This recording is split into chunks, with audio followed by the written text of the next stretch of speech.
Good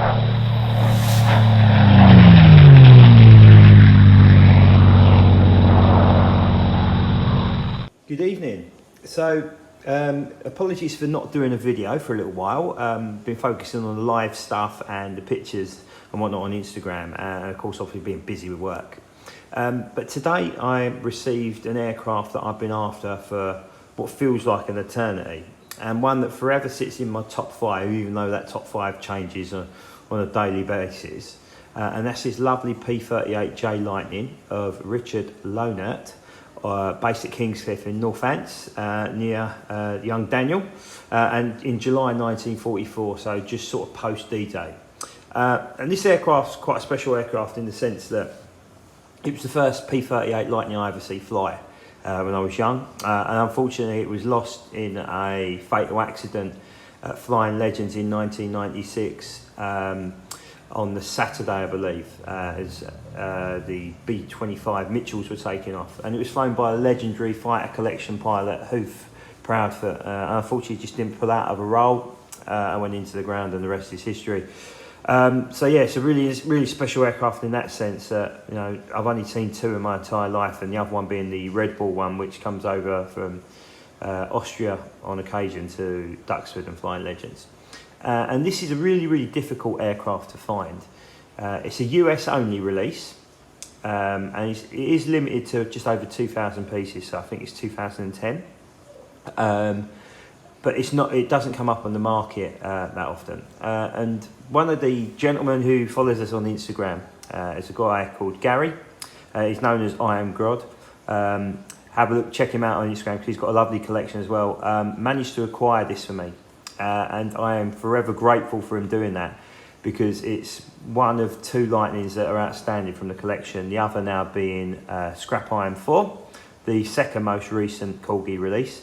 So now I need just the 1 Lightning to complete the collection. So let's cut to some more detailed shots.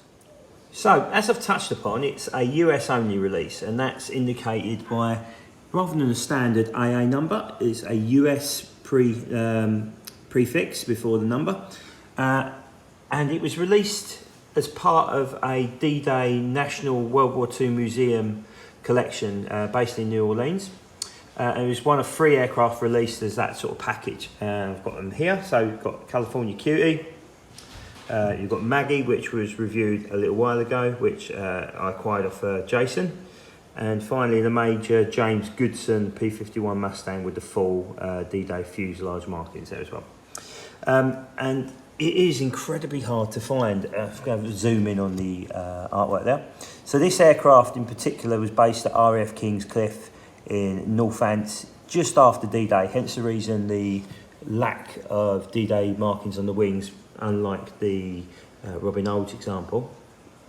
So it's sort of, the D-Day markings are literally underneath the wing, you can see that, and underneath the sort of half of the fuselage, so you can still be identified from the ground. So this was assigned to the 55th Fighter Squadron from November 43 to November 1944, and the pilot Dick Lohnert, or Richard Lohnert, flew 70 missions in this, and over 300 hours during his combat tour. That's a lot of time to get familiar with the aircraft, and he managed to complete 56 escort missions covering the Mighty 8th, 16 top cover missions, or umbrella as they're named, and 11 sweeps or brooms as they're known. So if you have a look behind the canopy, underneath the canopy, if you can see it in there, but there's 6 locomotives, indicating the 6 locomotives that he took out, and also just slightly above it you can see 2 swastika insignia indicating the 2 ME-109s he shot down on July the 7th 1944. So not a massive ace as such, but obviously to do 70 missions and stay alive in such a hostile environment is something to be had. Yeah, a little bit of a brief history of this aircraft. Wasn't the exact California Cutie owned by the Fighter Collection. It turned up in a plane scheme, and then we went into Happy Jack's Go Buggy, which I've got by Witty Wings, and it's a nice version. And it was repainted into California Cutie in about 1992, I might be wrong. A few of the historians out there might correct me on that. And unfortunately, like I said, was lost in 1996, unfortunately, with one fatality in Hoof, Proudfoot. Really, really nice looking scheme.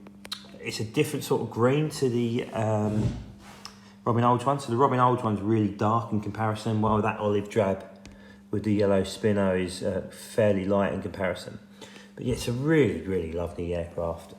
The silver nose there as well, and all the cannons. So I don't know if you've seen the video I did of the Atlas bird. The cannons on it look like a couple of broomsticks that have been shoved in the holes. Not great detailing at all, but you know, the Corgi P38 is a lovely looking aircraft. Great mould and always very, very successful. The previous PR one, which came out for D-Day last year, is a lovely looking model as well. So yeah, just thought I'd do a very, very quick video update of it. I'll do some pictures, as always, and put them on the page later on. And yeah, that's really it for me. But apologies, like I said, apologies for not doing the videos. And we'll speak to you soon. Take care.